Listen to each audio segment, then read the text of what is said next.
নমস্কার। আমি এই দেবলগড় যে সংস্থা তার সভাপতি।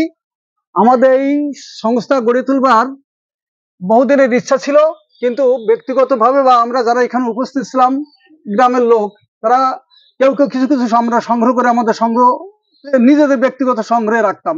কিন্তু পরবর্তীকালে 2016 সালে আমরা সকলে মিলে একত্রিত হয়ে এটাকে একটা রূপদান দেওয়ার জন্য চেষ্টা করেছিলাম। সেই রূপদানের ফলে হচ্ছে আজকে আমাদের দেবগ্রাম মিউজিয়াম। এখানে বহু লোক দেখতে এসেছেন, আজও আসছেন, আগামী দিনে আমরা আশা করি আরো লোকজন আসবেন।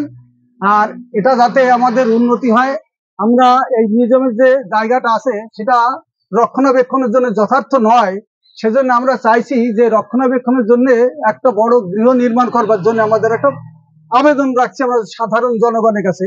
এটা যাতে এবং কৃতকার্য হতে পারি তার বিধি ব্যবস্থা করবার জন্য আমরা সকলের কাছে আমরা আহ্বান জানাচ্ছি।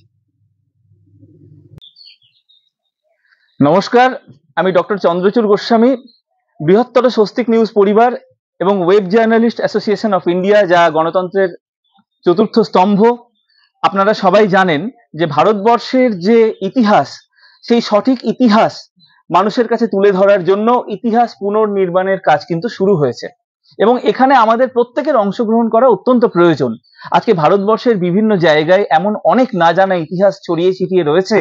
আজকে এই যে অঞ্চলে আমরা দাঁড়িয়ে রয়েছি, দেবলগড়, দেবগ্রাম, গাংনাপুর অঞ্চলে, তো রানাঘাটের এই অঞ্চলটির যে ইতিহাস, আজকে পাল যুগ, সেন যুগ বা তারও বহু আগে থেকে কয়েক হাজার বছর আগের যে ইতিহাস, তাকে আগামী দিনে যাতে ভারতের ইতিহাস বইয়ে পাঠ্যক্রমে যাতে স্থান দেয়া যায়, সেই জন্য আমরা ইতিপূর্বেই ভারত সরকারের যে সংশ্লিষ্ট দপ্তর রয়েছে, আজকে ইতিহাস পুনর্নির্মাণে যারা কাজ করছেন তাদের কাছে আমরা অ্যাপিল করেছি।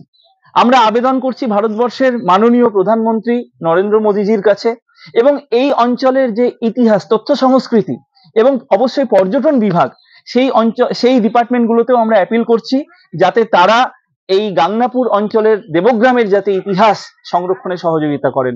অ্যাট দ্য সেম টাইম আমরা এই পশ্চিমবঙ্গের যিনি মুখ্যমন্ত্রী মাননীয়া রয়েছেন মমতা দেবী, তার কাছে এবং তার পর্যটন দপ্তরের মিনিস্ট্রি এবং অবশ্যই তথ্য সংস্কৃতি দপ্তরে আমরা কিন্তু অ্যাপিল করছি আপনারা সবাই আমাদের পাশে দাঁড়ান।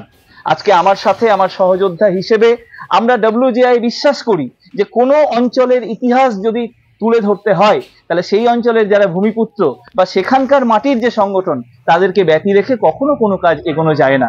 আজকে আমার সহযোদ্ধা হিসেবে চিত্তবাবু চিত্ত বিশ্বাস রয়েছেন, উনি দেবগ্রাম এই আমাদের যে এখানকার যে সংগঠন তার উনি সভাপতি। আমার সাথে সহসভাপতি সঞ্জয় বাবু রয়েছেন এবং উনি এখানকার ফাউন্ডার সেক্রেটারিও। আমার সাথে অধীশ বাবু রয়েছেন, তিনিও গুরুত্বপূর্ণ কোষাধ্যক্ষের যে দায়িত্ব পালন করছেন। আসুন আমরা সবাই মিলে এই দেবগ্রামের অজানা ইতিহাসকে ভারতের এবং পৃথিবীর ইতিহাসে যাতে স্থান দিতে পারি, সেই জন্য আপনাদের প্রত্যেকের অংশগ্রহণ, সহযোগিতা এবং শুভেচ্ছা কামনা করছি। আপনারা দেখছেন 24 ঘন্টা ইন্ডিয়া টিভি, সর্বদা সবার পাশে, সবার মাঝে। আজ এ পর্যন্ত। সঙ্গে রাখুন 24 ঘন্টা ইন্ডিয়া টিভি। দেখতে থাকুন সব জেলার সব খবর সবার আগে 24 ঘন্টা ইন্ডিয়া টিভির পর্দায়। নমস্কার।